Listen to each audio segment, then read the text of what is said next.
Hello everyone, this is Akshita and welcome back to my channel. In this video we are going to cover chapter number 1 Living World of class 11th Biology. इसको भी हम one shot में cover करने वाले हैं और ये chapter उतना लंबा नहीं है तो शायद ये 30 से 45 मिनट्स में कंप्लीट हो जाएगा. So let's start this chapter without any further delay. तो सबसे पहले हम इस चैप्टर में ये देखते हैं कि अगर कोई भी हमारे सामने कोई भी एक चीज़ है तो हम कैसे ये बताएंगे कि वो एक लिविंग है या नॉन लिविंग थिंग है. बेसिकली हम इसको दो फीचर्स के बेसिस पर करते हैं, क्या कैरेक्टराइज. जैसे कि पहला होता है कैरेक्टरिस्टिक फीचर और दूसरा होता है डिफाइनिंग फीचर. कैरेक्टरिस्टिक फीचर ऐसा होता है जो कि हम लिविंग में भी देख सकते हैं और नॉन लिविंग में भी देख सकते हैं. वहीं पर डिफाइनिंग फीचर्स वो होते हैं जो सिर्फ हम लिविंग ऑर्गेनिजम्स के अंदर ही ऑब्जर्व कर सकते हैं. तो कुछ हम ऐसे फीचर्स देखने वाले हैं, फिर हम डिसाइड करेंगे कि क्या वो कैरेक्टरिस्टिक फीचर है या फिर वो डिफाइनिंग फीचर है.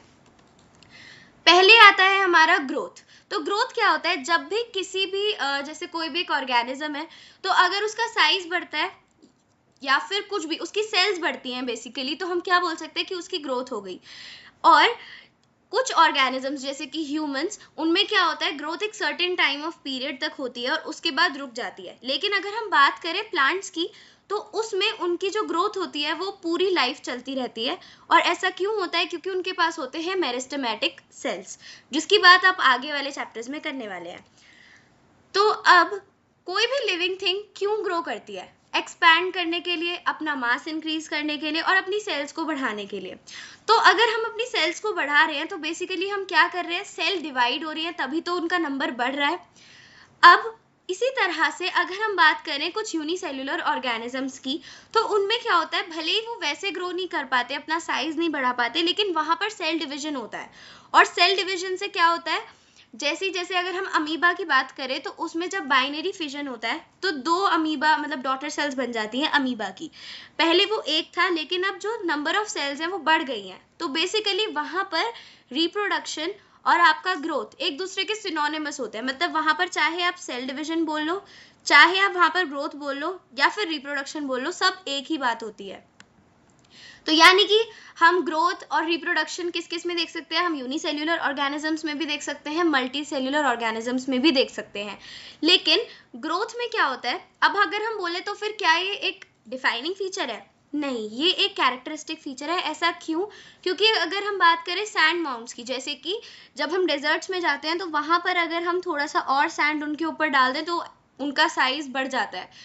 माउंटेन्स की बात करें, अगर वहां पर और ज्यादा ट्रीज वगैरह आ जाएं तो भी उनका साइज बढ़ जाता है. तो बेसिकली ये एक एक्सट्रिंसिक ग्रोथ देखने को मिलती है वहां पर जो ऊपर की तरफ से हो रही है. हमारी जो ग्रोथ होती है या फिर जो प्लांट्स की ग्रोथ होती है वो होती है इंट्रिंसिक ग्रोथ, यानी कि अंदर की जो सेल्स है वो ग्रोथ करवा रही है. लेकिन नॉन लिविंग में भले ही अंदर की सेल्स कुछ नहीं कर रही हैं, लेकिन हम बाहर से उनकी हाइट और उनका मास बढ़ा सकते हैं. तो इस वजह से इस फीचर को हम एक डिफाइनिंग फीचर नहीं बोलते बल्कि एक कैरेक्टरिस्टिक फीचर बोलते हैं. दूसरा फीचर आता है रिप्रोडक्शन. जैसे कि अभी पीछे मैंने बात करी, अगर हम यूनिसेल्युलर ऑर्गेनिजम्स की बात करें तो वहां पर जो रिप्रोडक्शन है और ग्रोथ है उन दोनों को हम बोल सकते हैं कि ये एक दूसरे के सिनोनिमस है, मतलब एक तरह से सेम है. अब रिप्रोडक्शन जो होता है वो हर एक लिविंग ऑर्गेनिज्म में देखने को मिलता है. पर अगर हम बात करें कि अच्छा फिर हम इसको क्या एक डिफाइनिंग फीचर बोल सकते हैं, नहीं, क्योंकि भले ही ये नॉन लिविंग, कोई भी नॉन लिविंग चीज कभी भी रिप्रोड्यूस नहीं कर सकती, लेकिन अगर हम बात करें लिविंग में, क्या सभी लिविंग ऑर्गेनिज्म रिप्रोड्यूस कर सकते हैं? तो नहीं, ऐसा नहीं होता. कुछ ऐसे इनफर्टाइल ह्यूमन कपल्स भी होते हैं जिनको बच्चे नहीं होते. और इसके साथ साथ जो हमारी बीज होती है, सिर्फ क्वीन बी ही होती है जो कि रिप्रोड्यूस करती है. सारी वर्कर बीज जितनी भी होती हैं वो रिप्रोड्यूस नहीं करती. तो हाँ, भले ही ये लिविंग ऑर्गेनिजम्स में होता है लेकिन सब में नहीं होता. इसी वजह से ये भी एक कैरेक्टरिस्टिक फीचर बन जाता है. तो अभी तक हमने दो फीचर्स देखे, ग्रोथ और रिप्रोडक्शन, जिनमें से ये दोनों ही फीचर्स जो है कैरेक्टरिस्टिक फीचर है. हम नहीं बोल सकते कि अगर किसी ऑर्गेनिज्म में ये दोनों चीजें हो रही हैं तो वो लिविंग है या नॉन लिविंग है. नेक्स्ट आती है आपकी सेल्यूलर ऑर्गेनाइजेशन.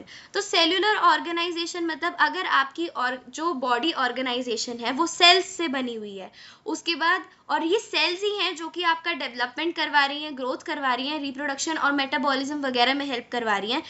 तो आप क्या बोल सकते हो कि आप एक लिविंग ऑर्गेनिज्म हो, क्योंकि कोई भी नॉन लिविंग चीज सेल से मिलकर नहीं बनती है। तो यहाँ पर हम कह सकते हैं कि जो सेल्यूलर ऑर्गेनाइजेशन है वो एक डिफाइनिंग फीचर है, ना कि एक कैरेक्टरिस्टिक फीचर। मेटाबॉलिज्म की अगर बात करें, मेटाबॉलिज्म क्या होता है? हमारी बॉडी में काफी सारे केमिकल रिएक्शंस हो रहे होते हैं, जैसे कि डाइजेशन के टाइम पे भी जो हमारा फूड है जब वो हमारे स्टमक में जाता है उस टाइम उसके ऊपर बहुत सारे एसिड्स और क्या एंजाइम्स भी रिएक्ट कर रहे होते हैं। जब स्मॉल इंटेस्टाइन में जाता है वहां पर भी बहुत सारे एंजाइम्स रिएक्ट कर रहे होते हैं। मतलब हर एक स्टेज में हमारी बॉडी में काफी सारे अलग अलग जगहों पर क्या हो रहे होते हैं? Chemical reactions. उन सारे रिएक्शंस को हम साथ में मिलाकर बोलते हैं मेटाबॉलिक रिएक्शन, और इस पूरी टर्म को या इस पूरे प्रोसेस को हम बोल देते हैं मेटाबॉलिज्म। तो जो मेटाबॉलिज्म है वो सिर्फ हमें कहाँ देखने को मिलता है? लिविंग ऑर्गेनिजम्स में। किसी भी नॉन लिविंग क्रिएचर में आपको मेटाबॉलिज्म नहीं दिखेगा। तो बेसिकली हम कह सकते हैं कि मेटाबॉलिज्म भी क्या है? एक डिफाइनिंग फीचर है। बात करें सेंसिटिविटी की। सेंसिटिविटी मतलब अगर कोई भी हमारे ऊपर एक एक्सटर्नल स्टिम्युलाई ने रिएक्ट किया, मतलब अगर हमें कोई भी चीज गर्म लगी तो हम एकदम से हमारे ऊपर उसने क्या किया? एक एक्शन किया और हमने तुरंत उसका एक रिएक्शन दिखाया, हमने अपना हाथ पीछे कर लिया। तो हम क्या कर रहे हैं? हम सेंसिटिव हैं हमारे इन्वायरमेंट के लिए। अगर हमारे ऊपर कुछ भी एक स्टिम्युलाई रिएक्ट करता है, अगर हमें बहुत तेज धूप लग रही है तो हम उससे भी खुद को बचाने की कोशिश करते हैं। यहाँ पर धूप हो जाएगी आपकी स्टिम्युलाई, और हमारा जो रिएक्शन हुआ कि हम उससे बच रहे हैं, जो भी कर रहे हैं, ये होती है हमारी सेंसिटिविटी। कोई भी नॉन लिविंग चीज किसी के लिए भी सेंसिटिव नहीं होती, चाहे आप उसके साथ कुछ भी कर लो, वो कोई भी रिएक्शन आपको नहीं देगी। तो आपके जो ये स्टिम्युलाई हैं वो किस किस तरह के हो सकते हैं? वो कोई केमिकल भी हो सकता है, वो फिजिकल स्टिम्युलाई भी हो सकते हैं, और वो बायोलॉजिकल स्टिम्युलाई भी हो सकते हैं। अब हम आते हैं चैप्टर के सेकंड पार्ट पे, जो है आपका बायोडाइवर्सिटी। तो बायोडाइवर्सिटी क्या होती है? आपके अर्थ पर जितने भी अलग अलग तरह के ऑर्गेनिजम्स पाए जाते हैं और वो कितने नंबर में पाए जाते हैं, उन सबको कलेक्टिवली आप बोल देते हो बायोडाइवर्सिटी। तो हमें जैसे कि पता है कि हमारा जो अर्थ है वो बहुत सारी वैरायटी ऑफ स्पीशीज के लिए क्या है? एक होम है। यहाँ पर कितनी स्पीशीज प्लांट की रहती हैं, बहुत सारी एनिमल की रहती है, इंसेक्ट स्पीशीज भी रहती हैं। नाउ अब आपको क्या याद रखना है कि हमने जितनी ऑर्गेनाइज स्पीशीज हैं, कि हमने कितनी स्पीशीज को डिस्कवर कर लिया है, वो है 1.7 से 1.8 मिलियन स्पीशीज हम जान चुके हैं, और हमने उनके बारे में प्रॉपर इन्वेस्टिगेशन कर ली है, जिसकी वजह से हमारी प्रॉपर क्या बनती है? एक बायोलॉजिकल डाइवर्सिटी, या फिर हम कह सकते हैं बायोडाइवर्सिटी बनती है।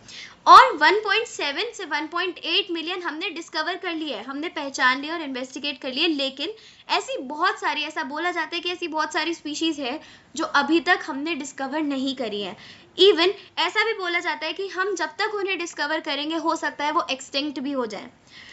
तो अब आता है हमारा next part of this chapter, which is taxonomy.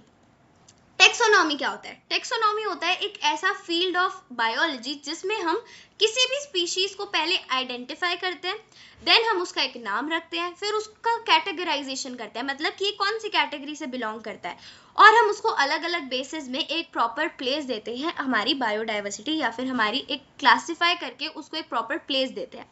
ठीक है, तो अब हम पढ़ने वाले हैं इसी के बारे में, लेकिन इससे पहले एक और ऐसी ही ब्रांच ऑफ स्टडी है जिसे हम बोलते हैं सिस्टमैटिक्स। सिस्टमैटिक्स में क्या होता है कि हम सारी टेक्सोनॉमिक ट्रेट्स को तो देखते ही हैं, मतलब टेक्सोनॉमिक ट्रेट्स मतलब वो कैसा दिखता है, उसकी क्या मतलब वो मॉर्फोलॉजिकली कैसा दिखता है, यानी कि बाहर से कैसा दिखता है, एनाटॉमिकली कैसा होता है, यानी कि अंदर से कैसा है, उसका बिहेवियर कैसा है, उसके बेसिस पर तो हम क्लासिफाई करते ही करते हैं। इसके साथ साथ हम उसके फाइलोजेनेटिक बैकग्राउंड के भी बेसिस पर उसको क्या करते हैं? क्लासिफाई करते हैं। इसका मतलब हम उसके एवोल्यूशनरी बैकग्राउंड को भी देखते हैं कि वो कितना उसने अपने आप को, जितने भी उसके एवोल्यूशन हुए हैं उसके अंदर क्या क्या वेरिएशंस आए हैं, उस बेसिस पर भी हम क्या करते हैं? क्लासिफिकेशन करते हैं। जब हम इसको और इंक्लूड कर दें अपने क्लासिफिकेशन मेथड में, उस टाइम पर हम बोलते हैं कि हमने जो मेथड को यहाँ पर अप्लाई किया है वो है सिस्टमैटिक्स। सिस्टमैटिक्स के ही ऊपर लिनियस ने एक बुक भी लिखी थी जिसका नाम क्या था? सिस्टमा नेचरे। तो ये क्वेश्चन पूछा जा सकता है इन एमसीक्यूज आल्सो, तो ये याद रखना कि ये बुक इन्होंने लिखी थी किसके ऊपर? सिस्टमैटिक्स के ऊपर। और सिस्टमैटिक्स का मतलब क्या होता है? ये एक लैटिन वर्ड से लिया गया है जिसका जो है सिस्टेमा। सिस्टेमा मतलब होता है कि आप ऑर्डरली अरेंजमेंट करें ऑर्गेनिजम्स का। ठीक है, अब हम बढ़ते हैं आगे। तो अब आता है हमारा बायनोमियल नोमेनक्लेचर। तो बायनोमियल नोमेनक्लेचर जो हमारे कैरोलस लिनियस थे, उन्होंने क्या करा, उन्होंने इसको इंट्रोड्यूस करा, किसे, बायनोमियल नोमेनक्लेचर को, जिसपे हम, बायनोमियल मतलब दो, तो हम क्या करते हैं, दो वर्ड्स को यूज करके एक नाम रखते हैं प्लांट्स और एनिमल्स का। कोई भी अगर हमने एक नई प्लांट स्पीशीज को देखा तो फिर हम उसको क्या करते हैं, दो वर्ड्स को यूज करके उसका नाम रखते हैं। सिमिलरली हम ऐसा एनिमल्स के साथ भी रखते हैं। और ऐसा इन्होंने कौन सी बुक में लिखा था, इन्होंने लिखा था प्लांटेरम बुक की बुक में। हाँ, इसके बाद अब आता है कि बायनोमियल नोमेनक्लेचर होता कैसे है, कैसे हम इसको रखते हैं, और ये जो दो वर्ड्स हैं ये बेसिकली क्या है। जब भी हम इसको यूज करके नाम लिखते हैं तो क्या होता है, जो फर्स्ट टर्म होती है वो बताती है जीनस, और जो सेकंड टर्म होती है वो बताती है कि ये जो आपका ऑर्गेनिज्म है ये कौन सी स्पीशीज का है। जैसे कि हमने एग्जांपल लिया यहाँ पे मैंगो का, तो मैंगो का जो नाम होता है वो क्या होता है, मैंगीफेरा इंडिका लिन। मैंगो का scientific name is Mangifera indica लिन। तो यहाँ पे मैंगीफेरा क्या है, मैंगीफेरा है मैंगो की जीनस, इंडिका क्या है, इंडिका है मैंगो की स्पीशीज, और यहाँ पे लिन क्या है, लिन मतलब किसने इस नाम को रखा, किसने इस नाम को डिस्कवर किया, तो उस साइंटिस्ट का नाम हम ऐसे शॉर्ट फॉर्म में लिख देते हैं। अब हम बढ़ते हैं आगे। तो कुछ रूल्स होते हैं नाम लिखने के लिए। सबसे पहला होता है कि हमारा जो वर्ड होता है ना, जो भी हम नाम रख रहे हैं, उसमें वो जो दो वर्ड्स हैं वो लैटिन वर्ड्स होते हैं और हम उनको लैटिन से डिराइव करते हैं, ठीक है। इसके बाद आता है जो जीनस होता है, अभी पीछे मैंने बताया जीनस क्या होता है, फर्स्ट वर्ड होता है बायोलॉजिकल नेम का, और जो स्पीशीज होता है वो सेकंड वर्ड होता है। जीनस का जो वर्ड पहला लेटर होता है वो हमेशा हम कैपिटल में लिखते हैं, और स्पीशीज का जो फर्स्ट लेटर होता है उसे हम हमेशा स्मॉल में लिखते हैं। इसके बाद क्योंकि ये लैटिन वर्ड्स हैं, इसीलिए उनको थोड़ी सी रिस्पेक्ट देने के लिए हम क्या करते हैं, उनको हमेशा इटैलिक्स में लिखते हैं, या फिर अगर आप प्रिंट नहीं कर रहे हैं और आप नॉर्मली लिख रहे हैं तो हम क्या करते हैं, उसको अंडरलाइन कर देते हैं। इसके बाद ये सब मैंने बता दिया, फिर क्या है, हाँ, अगर आपको और ज्यादा लिखना है तो हम क्या लिख देते हैं कि जो आपका साइंटिस्ट है उसके नाम को हम थोड़ा सा शॉर्ट में लिख देते हैं। तो यही थे इसके रूल्स। ये कुछ इसके एग्जाम्पल्स हैं कि किस तरह से लिखा जाता है। जैसे कि हम बात करें मैंगो, तो मैंगो का जो आपका साइंटिफिक नेम होता है वो होता है मैंगीफेरा इंडिका, जिसमें मैंगीफेरा क्या है, इसका जीनस है, और इंडिका क्या है, इसका स्पीशीज है। फिर पोटैटो का नाम होता है सोलेनम ट्यूबरसम। सिमिलरली आपका नाइट शेड का नाम होता है सोलेनम निग्रम। लायन का नाम होता है Panthera leo, tiger is Panthera tigris, and man is homo sapiens. So that's all for this video. I hope you liked it. ये मैंने सोचा था 30 मिनट से 45 मिनट तक जाएगी, बट ये तो 12 मिनट्स में ही खत्म हो गई। So ठीक है, एक क्विक रिकैप हो गया, और पूरा चैप्टर आपका इतना ही है, इससे ज़्यादा कुछ भी नहीं है। हमने जितना इस चैप्टर में था एक एक चीज़ को बहुत अच्छे से पढ़ा है। तो that's all from my side. Thanks for watching.